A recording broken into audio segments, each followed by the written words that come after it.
Number 4, Brooke from Alpine, Utah. Jesus. What is that, a frigid woman?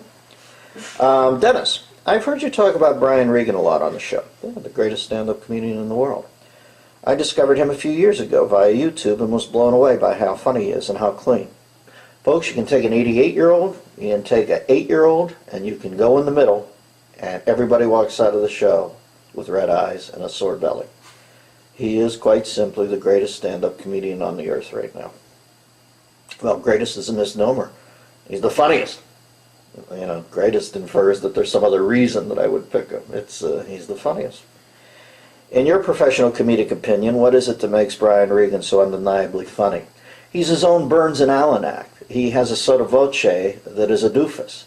He sort of amiably sets up the premise in a pacing manner, a la Rock. There's a kinetic energy to him. Rock pacing the stage, you know, a man in full. Brian does that in a little more of a sort of good guy lope. It always reminds me he's about to hit a time clock. So I think there's some proletariat inference there in the underlay. So people find him accessible. And he sets it up in a good-natured way, and then he always pays it off in a court jester and idiot mode. I want a donut, lady.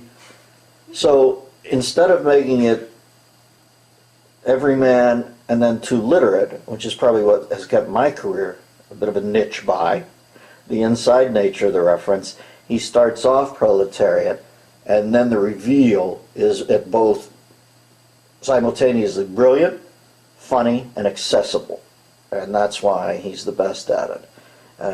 Those payoffs as the doofus, you might as well. He is his own Gleason and Norton together.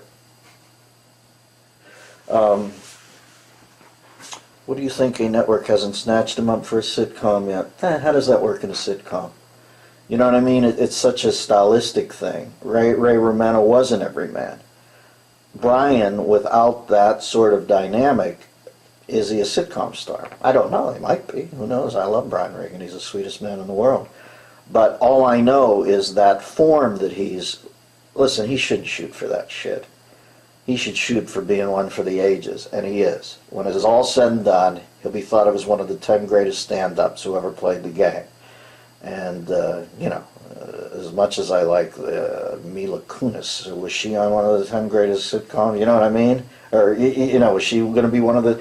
You can be on a great sitcom is what I'm trying to say in a roundabout way. And she was great on there, on the 70s show. You know, all those kids are great. But to be a stand-up alone, under your name, your flag, standing out there is harder. And Brian will be thought of as one of the best who ever did that, and you know, one of my favorite. I mean, he's one of the few guys. He's in the neighborhood I go, I pay, I see, and him, Jerry, a few other guys. I go, I pay, I see, and because it's just he. I saw him at the Wiltern Theater in Los Angeles one night. I've never laughed that hard. And once I had laughed that hard at around 3 in the morning when Sam Kinison was up on stage at the Comedy Store, and I was just starting there, and he was destroying a tourist and some mad coke binge. it just became, it degenerated, escalated into grand guignol like that, and I was just agog.